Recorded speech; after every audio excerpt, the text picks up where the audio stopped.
présenter un peu comment on utilise, manipule les SIG sur une plateforme de données où la question des SIG, on va dire, est une question parmi d'autres questions. Voilà, donc du coup, c'est important quand même de présenter un peu le contexte. Donc, on est une unité de service du département écosociaux qui, depuis 2009, alimente un centre de ressources pour l'évaluation des politiques publiques et la caractérisation des systèmes agricoles. Donc, en gros, nous, le travail de l'équipe, il s'organise autour de questions scientifiques et thématiques, hein, voilà, des questions de recherche, des partenariats, de questions méthodologiques un peu communes et transversales à tout ce qu'on fait autour de la gestion des données, des plans de gestion de données, du RGPD, les principes FAIR, la qualité, etc. Et puis la partie informatique, d'infrastructure, de logiciels, de plateformes, comment on fait pour avancer ça. Donc, plus en détail, du coup, ce centre de ressources, en fait, l'idée, c'est de récupérer des données administratives dont la dimension géographique est soit à travers des codes administratifs de communes, d'autres, n'importe quelle entité administrative, ou soit carrément des données géocodées au sens propre du terme. Donc, nos sources de données, c'est les données, par exemple, de la politique agricole commune, de la mutualité sociale agricole, des données sur les ventes de phyto, sur les signes de qualité, etc. Et donc, notre position, c'est de récupérer ces données et fournir en échange aux fournisseurs de données, mais aussi à la recherche et à l'appui aux politiques publiques, des produits et services à partir de ces données qui sont nettoyés, curés, préparés, transformés en indicateurs, combinés, etc., représentés de diverses façons. Et donc, du coup, ça répond à des besoins continus dans des productions dites standards, c'est-à-dire des choses qu'on met régulièrement à jour sur les données de paiement de la PAC, sur l'occupation du sol, avec des données notamment autour du registre parcellaire graphique, qui est en gros l'occupation du sol vue depuis agricole, vue depuis la PAC, donc pas complète, mais en grande partie, qui constitue un support qu'on peut après compléter, enrichir, manipuler de diverses façons dans le temps et l'espace pour fournir des informations sur les systèmes agricoles, des informations sur les systèmes de production, donc sur la partie emploi et démographie, sur la partie de signes de qualité et sur les pratiques aussi agricoles. Attention, Donc, Thomas, tu es resté sur la diapo 1. Enfin, nous, le partage, on le voit sur la diapo 1. Si tu peux juste aller peut-être à la diapo 4 où il y a les engrenages. Ou, je là, sais ça pas. avance pas, là. Ah non, pas du tout. Moi, là, je suis le boulet aujourd'hui qui ne Si sait tu pas faire marcher. départages ton écran et tu partages l'écran entier, je pense qu'on devrait être mieux. Ou en tout cas, refaire le Alors, partage. celui-là, il est mieux. Non, il bouge toujours pas. Ah, peut-être que je vois, comme je Essaie de disais. faire escape quand tu es. Ah, Ah c'est bon, voilà, là. parfait. Bon, bah, Parfait, Thomas, tu as trouvé.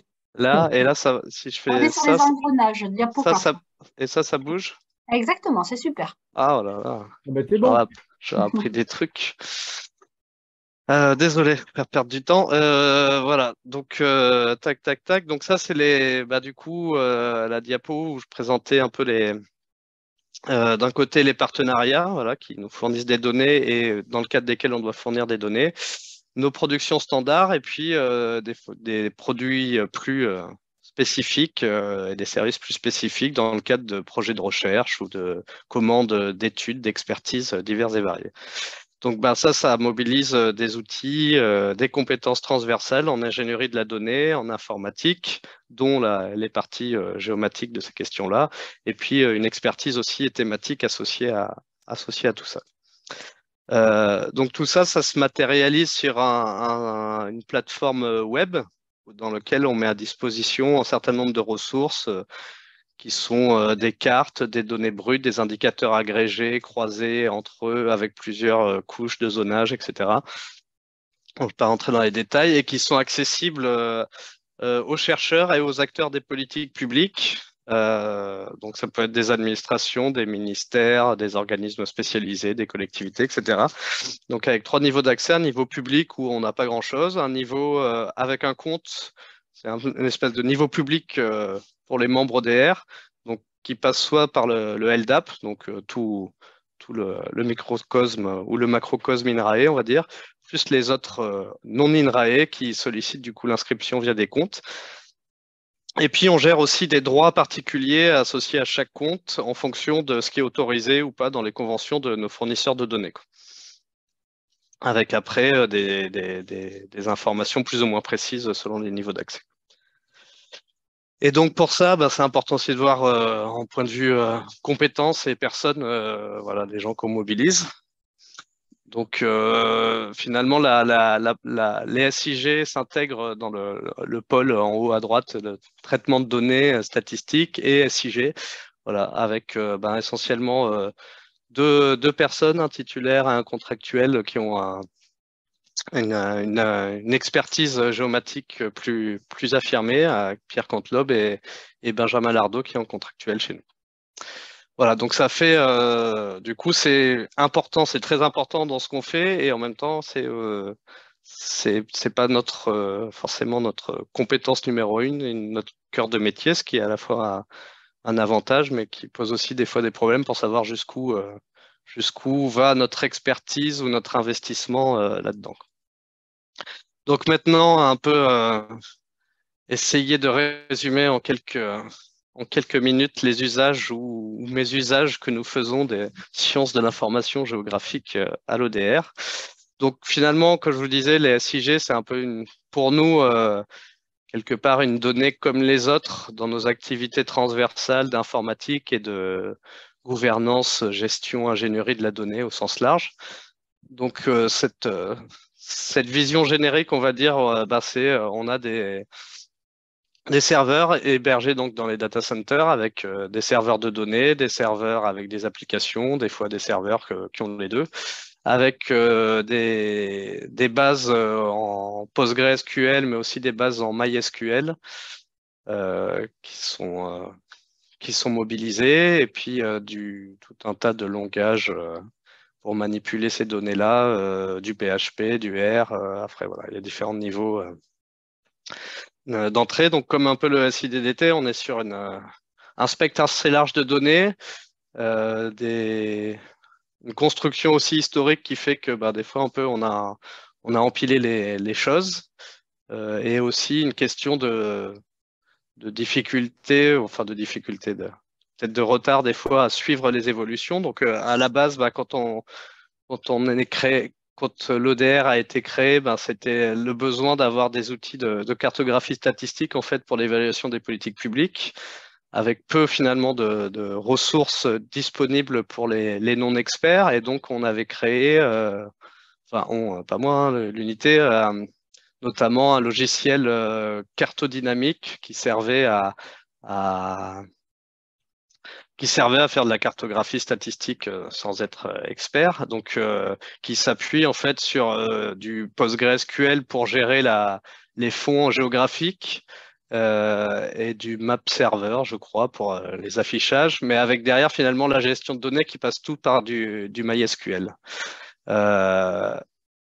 Voilà, donc ça c'est un peu dépassé aujourd'hui. Et en parallèle, du coup, on a des stockages collectifs de bases de données partagées sur du NAS, des sources IGN, etc. Un serveur PostgreSQL qui sert à faire des travaux mi-individuels, mi-collectifs, avec une organisation un peu des droits, une séparation, un début d'organisation de ce qu'on veut mettre en place par la suite. Des travaux individuels qui sont faits aussi sur QGIS, ArcGIS, des produits sur AirShiny. Et donc, notre objectif, c'est de remettre tout ça sur le métier et de faire un point avec le développement de nouvelles technologies informatiques en général et SIG en particulier pour avoir de nouveaux outils, pour mettre à profit aussi les nouvelles sources de données qui sont apparues et revoir la place des SIG dans la plateforme, quoi. Donc, tout passer en PostgreSQL, voir aussi ce qu'on peut faire avec les outils de web mapping, les librairies, leaflet, etc. Bon, j'avais fait une petite synthèse, mais je ne reviendrai pas dessus. Mais en gros, notre travail, c'est de récupérer des données, c'est pas des données qu'on crée, mais là où on apporte de la valeur ajoutée, c'est de les préparer par rapport à des utilisations finales, on va dire, donc des gens qui n'ont pas forcément les moyens, les compétences d'acquérir ça, et pour faire de l'agrégation, désagrégation, du changement d'échelle, travailler des restrictions, des croisements de données, etc., pour pouvoir, à partir de plusieurs sources de données, en fait, instruire des questions problématiques à la croisée entre des problématiques scientifiques et d'évaluation des politiques publiques. Donc, c'est vraiment une visée intégratrice où on essaye de partir de l'échelle minimale qui est la parcelle culturelle, mais qui, dans d'autres cas, peuvent être des échelles administratives, etc. Mais voilà, d'adjoindre de l'information là-dessus. Donc, je pense qu'il y a pas mal de ponts aussi avec le SIDDT, encore une fois, à créer ou à mettre en synergie. Voilà. Et les problématiques qu'on a, c'est des problématiques, on peut dire, à la fois communes, c'est-à-dire gérer un peu toujours cette transition entre la continuité, la nouveauté, entre les besoins très rapides et les moyens plus lents à se mettre en place. Voilà, à savoir est-ce qu'on priorise l'avancée ou est-ce qu'on prend aussi des fois du temps de recul pour mettre les choses à plat, pour communiquer. Des questions aussi avec l'orthogonalité entre la science ouverte et les questions de protection des données, puisque nous, on traite des données où il peut y avoir des problématiques de données à caractère personnel.